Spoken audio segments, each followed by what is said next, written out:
Welcome to the Kuyperian Commentary Podcast. This is episode 147, and I'm talking today with Samuel Lively, who is the author of a book called The Trojan Mouse, How Disney is Winning the Culture War.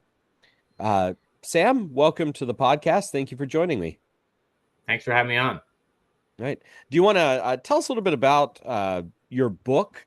And I know it's a few years old now. I just ran across it on social media, so it's new to me, and I think it's still very, very relevant, obviously today, given Disney and Pixar and the trajectory those companies have been going.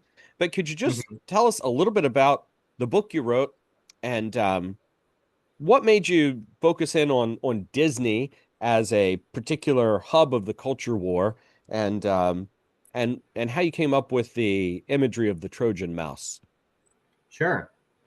Well, I picked Disney first because I love Disney. It was a major part of my childhood growing up, especially the stuff from what people usually refer to as the Golden Age. Pinocchio, Bambi, Sleeping Beauty, those kind of movies were a major component of my cultural diet as a child and now as a parent. For what I show a lot to my kids. So I knew Disney had immense cultural relevance for Americans. It's one of the few sort of lingua franca kind of cultural products that everybody who grew up in America has had some exposure to. And you can't say that for a lot of other Hollywood products. Very few things have the kind of brand identity and consistency that Disney has had over such a long period of time. So I knew that Disney would be an excellent measuring stick for cultural change because it's maintained an entertainment company under a single label with relatively few and distinct changes in creative leadership over the past 70 years. So using Disney as a tool for looking at a broader conversation of how the culture has changed and how entertainment has been used to change the culture, I kind of struck on the idea of a Trojan horse in being used to change people's minds without a combative culture war style approach. So instead of a picked battle between two sides that both recognize each other as the enemy, you have entertainment products functioning like a Trojan horse, in which they are allowed through the gates by the one side of the conflict who believes that this is not a threat. This is something that's actually a positive, a capitulation on the form of the enemy, and allowing it into their gates, celebrating it, making it a part of their hearth and home, without realizing that inside are the ideological opponents that they've been battling. So in these pitched battles out in the field, they allow them into their home when they come in this nice package. So and Disney in particular, because it was such a trusted brand, was a very potent culture war tool, because if you could smuggle what I call revolutionary ideas into a package that seemed very wholesome, you can get people to willingly ingest essentially propaganda and slowly change as a result of that. So the Trojan Mouse is what Disney became about midway through its existence to American consumers. Something that appeared to be very traditional, very wholesome, very Christian conservative friendly, but was actually very subversive after a certain point in its development. One of the things you mentioned just a minute ago, in this whole process of Disney becoming the Trojan Mouse, and something that I'd never thought about until I saw your book, and that is that Disney has gone through relatively few major leadership changes. And in your book, you talk about how those actually mark off different eras of what sort of Disney's history. You give a few set eras of Disney. Do you want to talk about those a little bit and break them down for us? Sure. The golden era starts again. Disney existed prior to them making feature films. They started in the early 30s as a cartoon short factory, right? And so the Three Little Pigs, all the Mickey Mouse, a lot of the iconic Disney images actually come from that era. But they really became a major culture machine once they started making feature films. So we really date the beginning of the Disney era as a cultural behemoth with its release of Snow White. So from Snow White in the late 30s up to Jungle Book in the late 60s is the golden era of Disney. And that coincides with Walt Disney's creative leadership of the company. And it really is not overstating it to say that he was the heart and soul of Disney creative product for the duration. I mean, it's a testament to his influence that you can just see how quickly the product changes after he's no longer involved. I mean, it's shocking almost to see how much the company depended on a single man for creative leadership. But yeah, so the golden era stretches from that 37 to 67 period, and Disney movies during that time period have a very consistent ethos that permeates every one of their products. There's a few sort of discordant notes in the overall symphony, but generally they embody what Walt Disney really believed, which is sort of a cultural conservatism, a belief that that moral law prevails, and that moral law is inherited essentially from the Christian tradition. Walt Disney was very much a cultural Christian. He was not theologically. He didn't have a whole lot of definition as to what he believed, and strayed in many ways. But his movies were very much a product of a very Christian culture, and it was very affectionate toward that culture and very loyal towards that culture, and all the things that come with it, all the traditional hierarchies that we associate with Christian conservatism of God over man, of man over nature, of the father over the family. All of these kind of things were deeply reaffirmed at every level of the myths that Disney was producing at this time.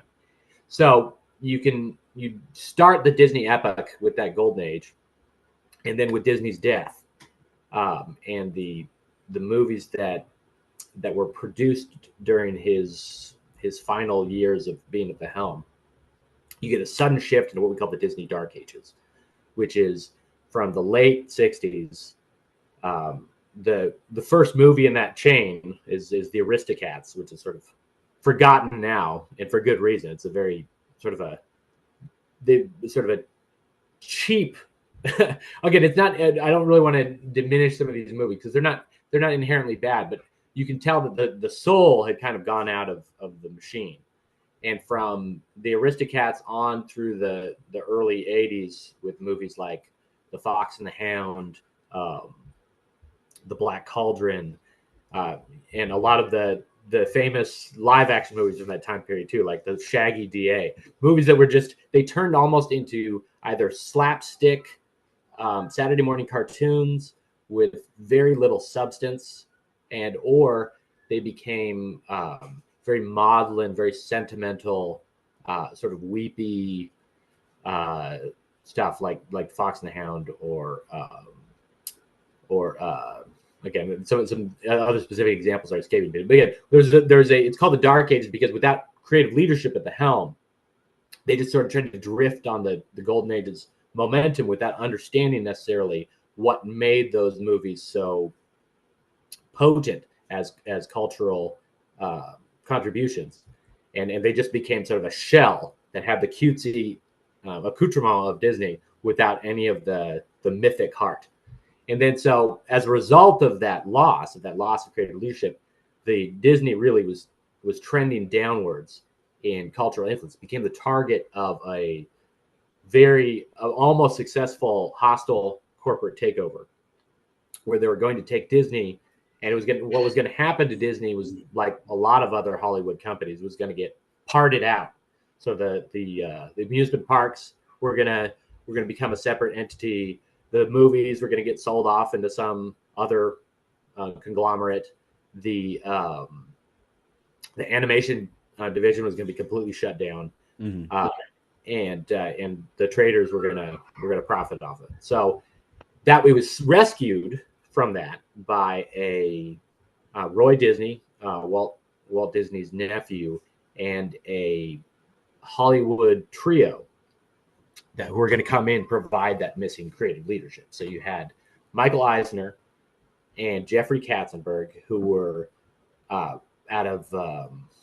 were coming from Paramount, I believe CBS, Paramount. Yeah, and they had another guy, Frank Wells, who was sort of the business brains. So they formed a sort of a triumvirate that was going to take Disney as a intact brand, right? Not as a parted out bag of goodies, and we're going to continue that Disney legacy as an intact brand.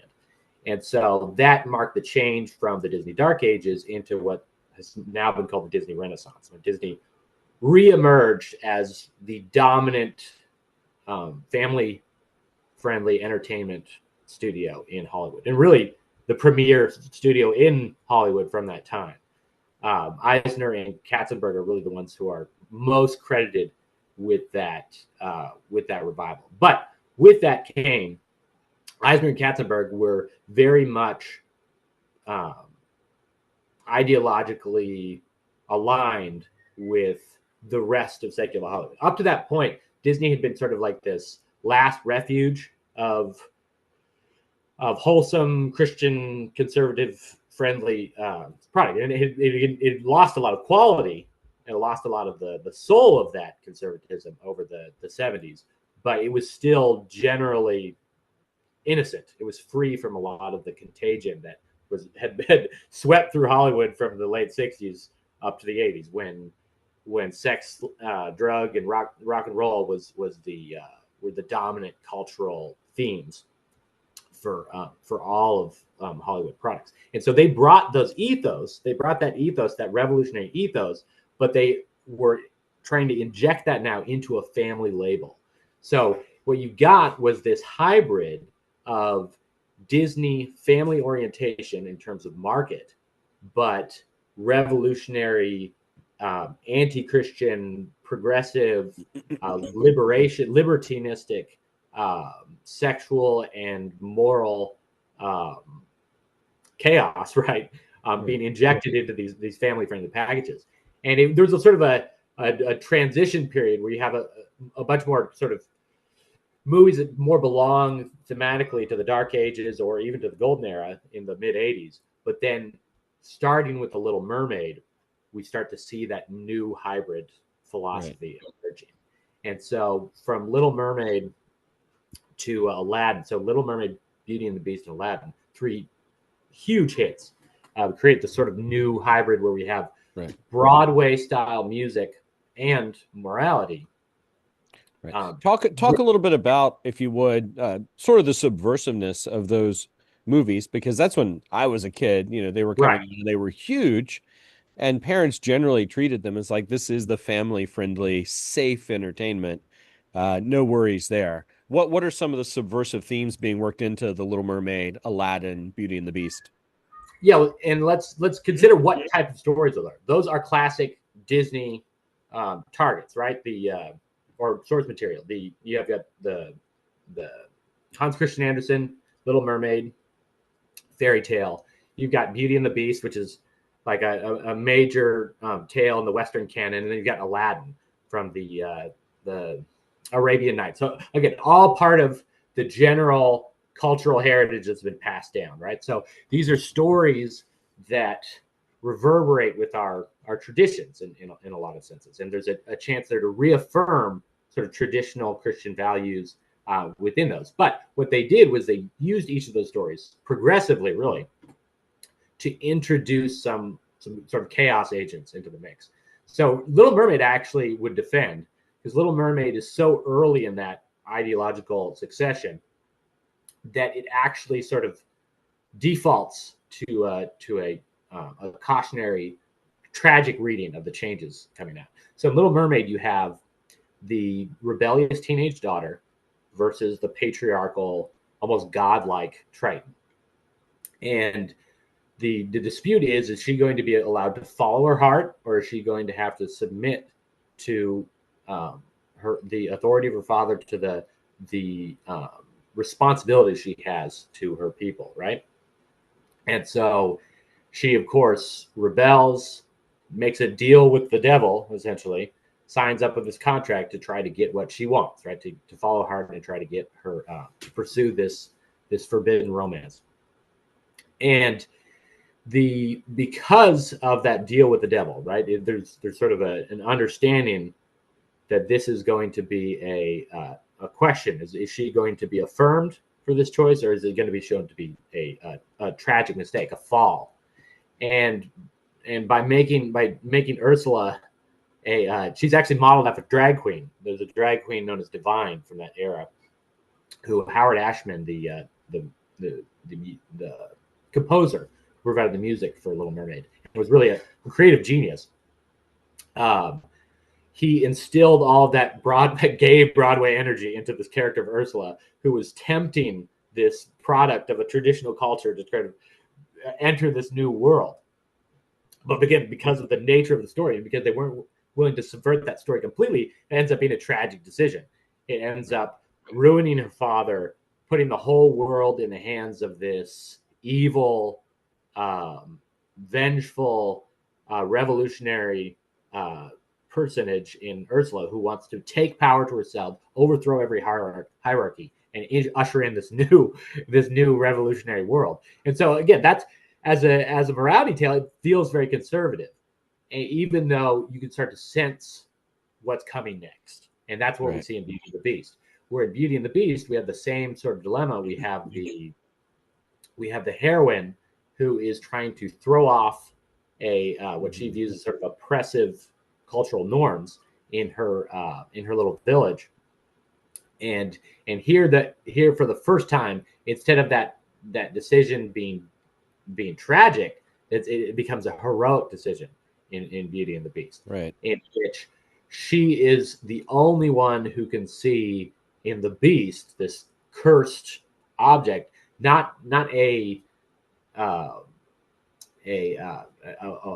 warning of stepping away from morality, but a persecuted, misunderstood person whose beastliness is actually his ultimate appeal. And if she can just harness him, she can actually use him essentially to punish all of the bigoted rednecks from her home culture. Right. And Gaston is the ultimate caricature of.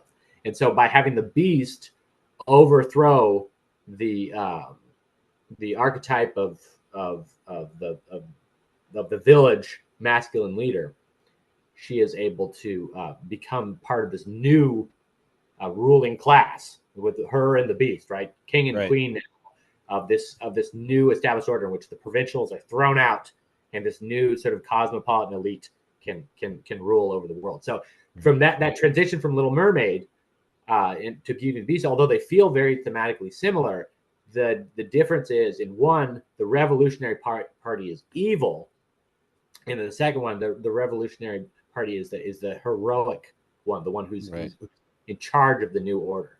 And then again, we see that in Aladdin. It seems like we, in those two movies, I think we see the seeds of everything that comes to fruition in Frozen later on, which is sort of the absolute subversion of that world. But we'll get to that in a minute. I'll let you keep talking. Sorry to Sure. Well, it's probably a good thing to cut it off then instead of getting into the weeds with Aladdin. Right. But the one thing that's very interesting for people who remember those movies well is I call it the phenomenon of the incredible shrinking patriarch, right? So if you look at in the space of 4 years, from Little Mermaid 89 or I think Aladdin was 93. So 3 or 4 years, you go from what are your views of fatherhood in those 3 movies for the kids growing up in that area. And in the first one, you have King Triton, right? Huge, masculine, overbearing, yes, but ultimately powerful, capable of saving and sacrificing for his daughter. Now he's reduced at the end to that little worm, which is sort of a harbinger of what's to come. But again, he's ultimately restored to his kingship at the end. But then in the next movie, you go from Triton to Maurice. Maurice, who, although he's a kind man, he's a lot smaller now. He's a lot fatter, and he's strangely incompetent. In fact, like you see him in about 3 scenes in the movie. The first one, he like knocks himself out in his workshop. The second one, he gets hopelessly lost in the woods and has to have his daughter come rescue him. A flip of the Little Mermaid story. And in the final one, he's being thrown into the loony bin, right? So you have a complete fall from grace for the figure. And then in Aladdin, you can really see the ultimate diminution of the patriarch, in which the Sultan is the smallest character on screen. He's half of the size of his daughter. He's about the size of the parrot. He fits in the parrot's cage in the end. He's a total buffoon. He's a child. He can't be trusted with any kind of leadership, and he ultimately has to be in the end. Although he's freed from his bondage, he is a total puppet leader. In fact, Jasmine basically has to feed him lines to get him to declare them basically the new rulers of the kingdom. So you see that phenomenon of the in biblical terms, talking about binding the strong man so you can plunder the house. Right. The reduction of the patriarch from a formidable figure into a pathetic laughingstock in the Sultan is very culturally potent, and it symbolized what was going to happen with Disney. Was that all the strong characters, the Prince Charmings, were being demolished, right, and bound up to make room for the new class of hero, which was almost always going to be this liberated, often a female, a young teenage girl who was going to throw off the shackles of traditional morality and was going to embrace a new ethos of follow your heart, a whole new world, no one to tell us no. Again, and that was going to be validated. It wasn't going to be a cautionary tale. It was going to be validated as the proper path forward and the true heroic arc for any hero. Right. So that was the story of Renaissance Disney. Was a replacement of traditional warnings from fairy tales, which were almost always about you stray from the path, you're going to end up a freakish donkey like Lampwick and Pinocchio, right? You're going to be working in the salt mines, suffering for not listening to the wisdom that's been passed down to you. And now we replace that, change the fairy tales into liberation fantasies where you get to have it all, and everybody who was telling you no was a bigot who was just too dumb or too twisted to recognize the potential that was out there for you. Right. So then after the Disney Renaissance era, you have one more era that you talk about. What's that? How would you characterize it? Well, current era, I guess I would say. The Renaissance went like gangbusters for a decade. But Hollywood being Hollywood, again, because you didn't have that sort of family leadership quality that you had under Walt Disney and his successors, it was subject to a lot of the kind of fractures that happened in the rest of Hollywood. So Jeffrey Katzenberg left for greener pastures. He was one of the main architects of the Disney Renaissance. So after Lion King, he left. Michael Eisner got kind of high on his own supply and started making increasingly erratic creative decisions. So the end of the 90s into the early 2000s, you sort of see a waning of the Disney Renaissance. And Disney entered a sort of a mini dark ages where a lot of the stuff that people don't even remember at all. There's the Atlantis movie, I can't even remember some of the names of these. But again, it's sort of there's like the one with the cows. Oh yeah, I never saw that one, but I remember. And again, what made the Disney Renaissance movie so dangerous, that really skillful hybridization of classic fairy tale with sort of this Broadway emancipation fantasy, was lost by the early 2000s, and they were just throwing stuff at the wall trying to see what was working for other studios, right? Like Shrek and all these other movies were changing the way the cultural map, and Disney didn't really know what to do. So it looked like Disney might be heading back to the same destination it was prior to the Renaissance, when it was targeted again for hostile takeover, but the rescuers this time came from Pixar, John Lasseter. So if you understand the Pixar origin story, John Lasseter was a Disney animator way back in the dark age of time. So late 70s, early 80s, he came out of CalArts with a lot of guys who became huge cultural icons from that time period. But they were like grunts in the old Disney shop. They didn't get a chance to really strut their stuff. And so they trickled out into other companies in the 80s. And he ended up at Pixar as the story animator guy with a bunch of computer nerds at Pixar. They had a really high-end sponsor. They had George Lucas for a while, who was bankrolling them, and they had Steve Jobs, who carried them all the way through to Toy Story. So they were sort of in the wilderness, working on using all the old Disney tropes, all the Disney mechanisms that made them such effective family-friendly movies. They were developing those in the sort of rogue Disney enterprise known as Pixar. And so when Disney distributed Toy Story for them, they were really sort of introducing a new, like, Iron Man heart into their corporate infrastructure that would ultimately take over.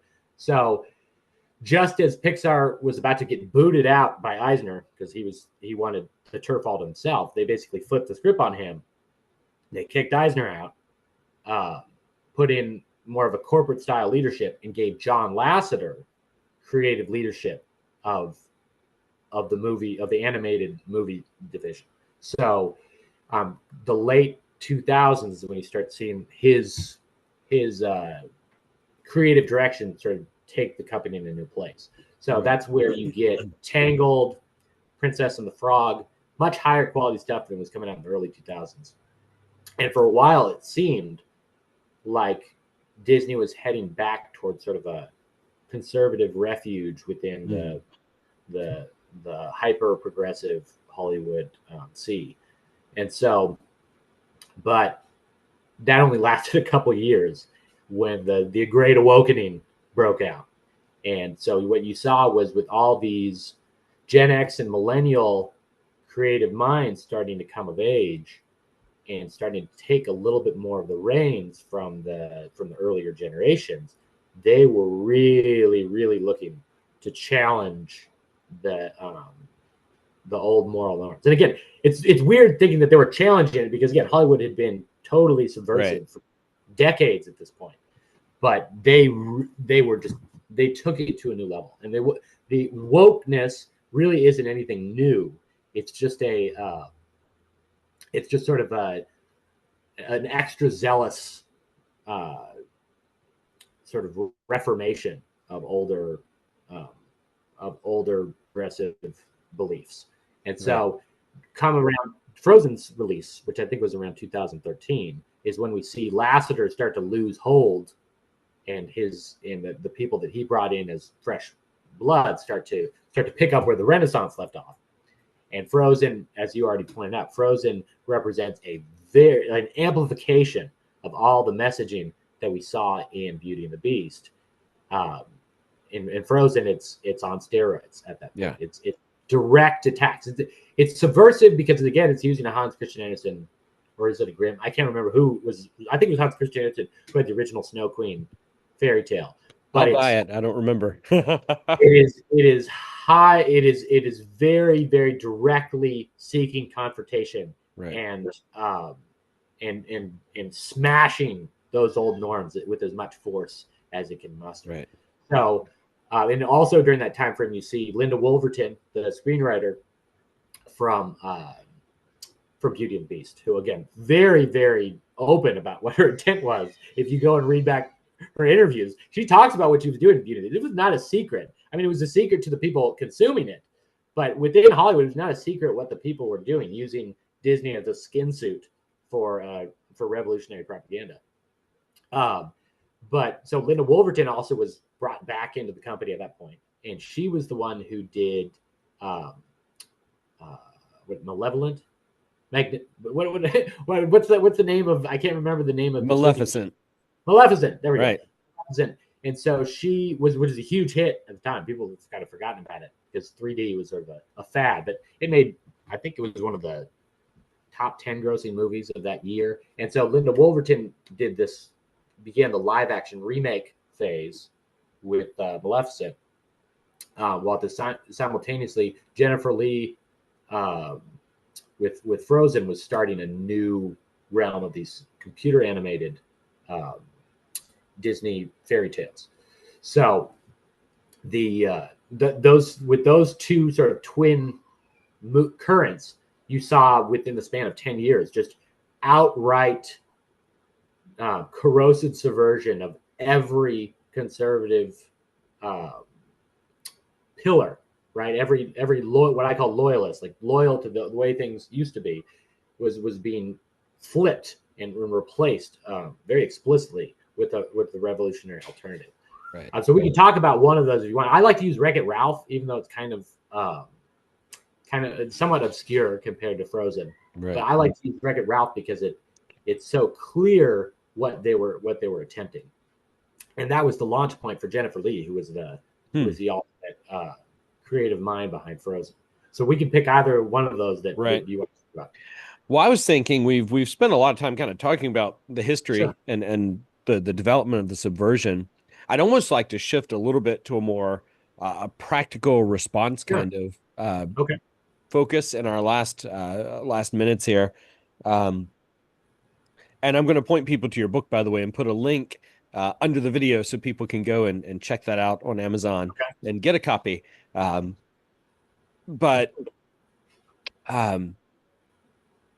it's clear right now that Disney is absolutely hostile openly to every conservative value, every Christian value. Mm-hmm. So in one sense, I think this sort of discussion and your book is a good wake-up call to parents who haven't thought through it. I think, a lot of like homeschooling parents who they put a lot of thought into what their kids watch have thought through these things, but I think there are also a lot of parents who it's Disney. Disney's the safe choice. And so it's still not clear to them that Disney has become the enemy of your children. From a practical application standpoint, in your chapter, Taming the Trojan Mouse, you talk about becoming a critical consumer of entertainment. What does that look like as a parent, but also as a parent who has kids who want to watch these kinds of movies? What does it look like to be a critical consumer when it seems like every studio is aligned against Christian values? Well, it definitely has become more challenging in the last really in the last 6 years since I wrote the book, because it's become so more open now.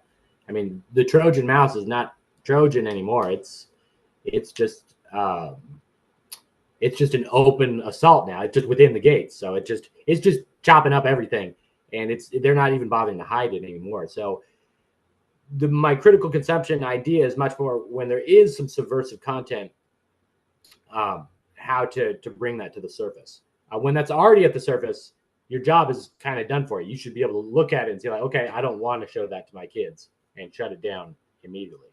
But when you're dealing with something that is, it's where the ideology is cloaked in something that appears to be wholesome, the best defense against that is you got to look at it similar to understanding what goes into your food, right? If you are a mindless consumer, if you're someone who only just puts whatever's in front of them into their mouth and eats it without any knowledge of what it's comprised of, you're going to be vulnerable. You're going to be very vulnerable, which is why people, when they're trying to lose weight, when they're trying to eat healthier, are going to examine the contents of the food before they put it in themselves, right? And so being a critical consumer starts from that mentality. Instead of assuming if it's in front of me, if it's if it's good to eat, right, I should eat it, right? The first person to fail to be a critical consumer was Eve, right? She saw it was good to eat, and so she just threw it in her mouth.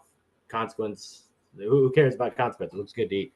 So that first level is suspending that willingness to believe this is good for me just because it looks good. And so being willing to examine things for their ideological contents. And you can teach yourself that in multiple ways. I think you can learn it just as well from good entertainment as you can from bad entertainment. You perform autopsies essentially as you're watching something. You are examining the motivations of the characters. You're examining the consequences that come from their actions. You're examining who the story seems to be favoring, who the story seems to be sort of undermining as it progresses. You're able to essentially see every story as like a biblical parable, something that has a message contained within it that the communicator is trying to get across to the audience. So if you view things instead of viewing as just entertainment, but as a package with meaning inside, that all the story structure is just supporting towards its ultimate delivery, you're going to have a much different perspective than if you're like, I'm just watching this to shut off my brain for a while, be entertained, and then go back to what I was doing.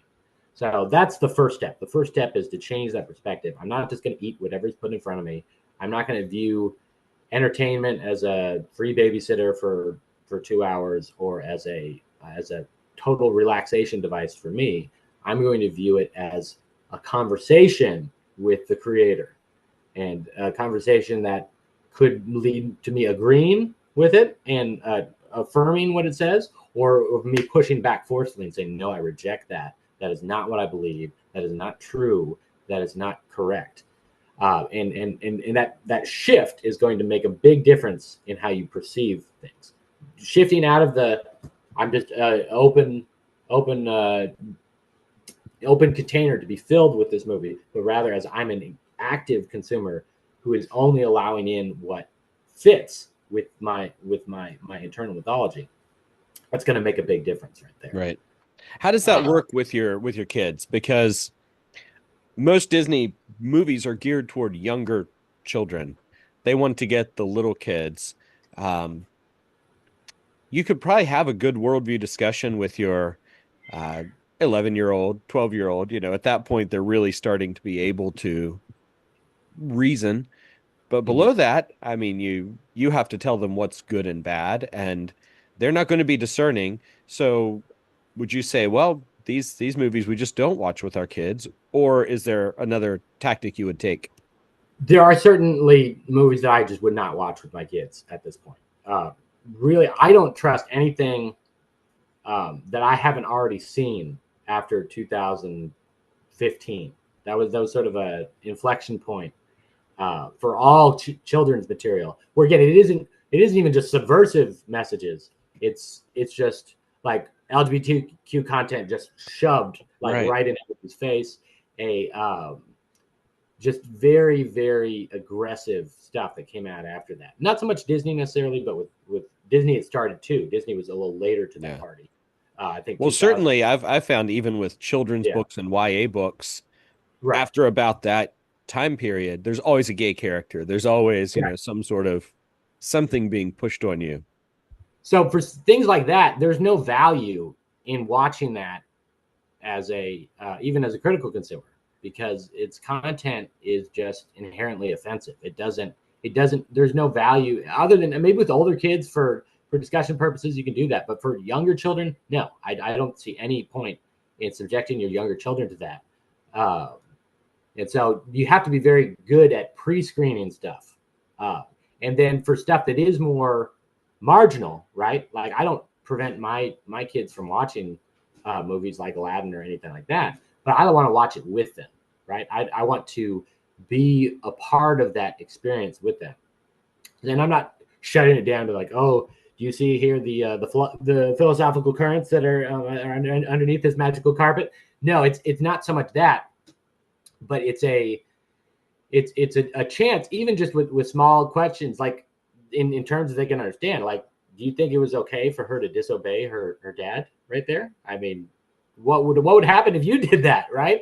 Or like, is what she's doing right now, is that going to be something that's going to get her in trouble, right? Or is it something that would be okay if you were to do it? So again, watching stuff, again, you don't want to trust your child with a hostile babysitter. So you don't, at the same thing, you don't want to trust your child with an entertainment product that is going to captivate them in a direction that you're not in control of. So if you are going to watch stuff like that, watch it with them. Watch it, model for them active engagement with an entertainment product. You are not being passive. You're not sleeping. You're not shoving food in your mouth and just consuming it. You are engaging with it in a conversation, and you're bringing them along with you, showing you where you have problems with it, what you would want them to do in similar situations, and starting them on that path of I'm not just watching this, I'm actually interacting with it.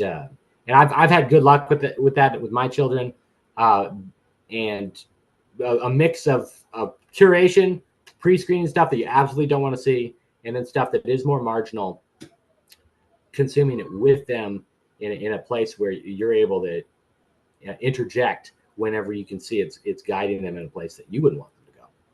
Right. So let's think about it from another angle here. We've been talking about, as a consumer of media, how to approach it. What about being a producer of media? You said, Pixar started out almost as a counter revolution Disney product, and then kind of got sucked into the whole machine. Do you think, I guess a couple questions together, do you think there are any studios out there that are producing good content from a conservative Christian viewpoint? And if not, what can we do to make that a thing again? Well, there's a lot of tragedy in the Christian media history, because a lot of what during the 90s actually was sort of a mini Christian renaissance as well.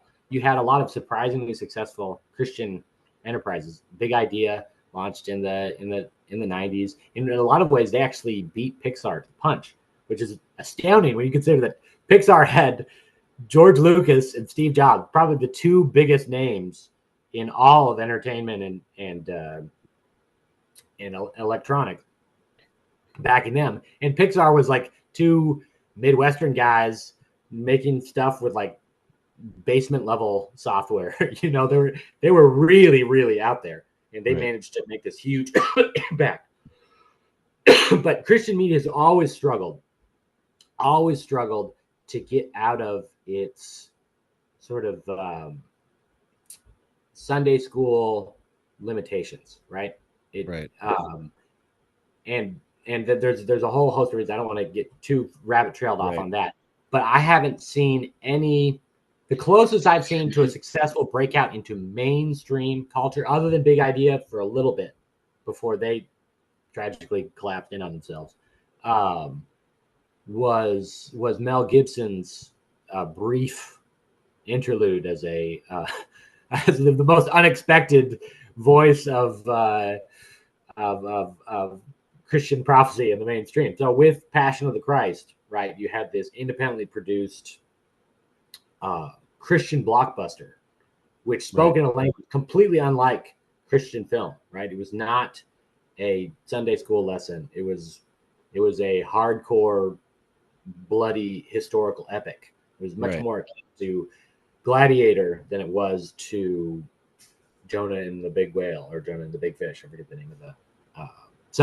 And it made $200+ million domestically. It was a cultural benchmark. And that was the one time we really saw a breakout. It wasn't Left Behind. It wasn't a cottage industry product that kind of accidentally went mainstream. It was a very consciously conceived Hollywood level product that was unabashedly, unmistakably Christian and challenged the ethos of the culture. But we haven't seen anything since that. Mel Gibson was not capable of being the custodian that kind of cultural revolution, and it just sort of fizzled out. He tried with Apocalypto. That one didn't quite catch on as much. He's a great filmmaker, but we don't have a creative class. We don't have a cultural infrastructure capable of taking advantage of the opportunity that created. So what we ended up with was a couple weak imitations, and a lot of going back to what we're good at, which is preaching to the choir. So God's Not Dead franchise, right? The War Room, everything becomes an extension of the youth group sketch, right? You even see with Babylon Bee, which I'm a big fan of their work. They've broken out in the Onions stream, but again, everything they do, and this is not a bad thing, it's just everything they do is informed by evangelical church formats, right? It's an extension of stuff you've seen in church, and it can be very effective. It's just not analogous to what most people view as major American cultural products. It's niche. It's niche stuff that finds a broader market through sort of unconventional channels, and it's very difficult to then work from that, to use that as a launch pad into getting into the stream. So it's tough for producers. It's a very tough struggle. The silver lining is that we're entering into a period of so much, such a chaotic succession between older media forms and newer media forms, that the old revolutionary institutions are struggling too. Like Hollywood is moribund at this point. It has nothing. It has no ability to even deliver on its old formulas anymore. It's lost the plot. Right. And so you can see that now. I mean, attendance is cratering. Streaming services have fragmented the market. There's very few single products that can reach the masses like you did back in the day when a show like Friends could be universal. They don't have that anymore. They have superhero movies, sort of, the last sort of gasp of superhero movies. And occasionally they're trying to keep Pixar going. They're trying to keep Disney going, but they don't have the formula anymore for penetrating this fragmented postmodern world. So that does create opportunities for Christians to try to be innovators and try to generate media products that can compete in a new landscape. Right. So it's an exciting time. I think that's true. I mean, over the last quarter century, the internet has fractured people into such tiny subgroups that it would be hard to find one cultural product that would represent everybody and make everyone want to buy it. And I think that's part of why when Hollywood spends $350, $400 million to make a big blockbuster movie, I think that era might be over. You're not appealing to that broad of a group of people. And I think sort of niche products have a chance to come in and rise to the top. The time period from a cultural standpoint that we might look to for inspiration and role models is the sort of the collapse of the Western Roman Empire. Again, I'm not talking about in economic and political terms, but in cultural terms, we are entering a dark ages. We're entering a period where people are losing literacy in the basic forms of media knowledge transmission, right? With the entrance of TikTok, with the dominance of hyperactive social media and the ways that people are communicating nowadays, the ability to understand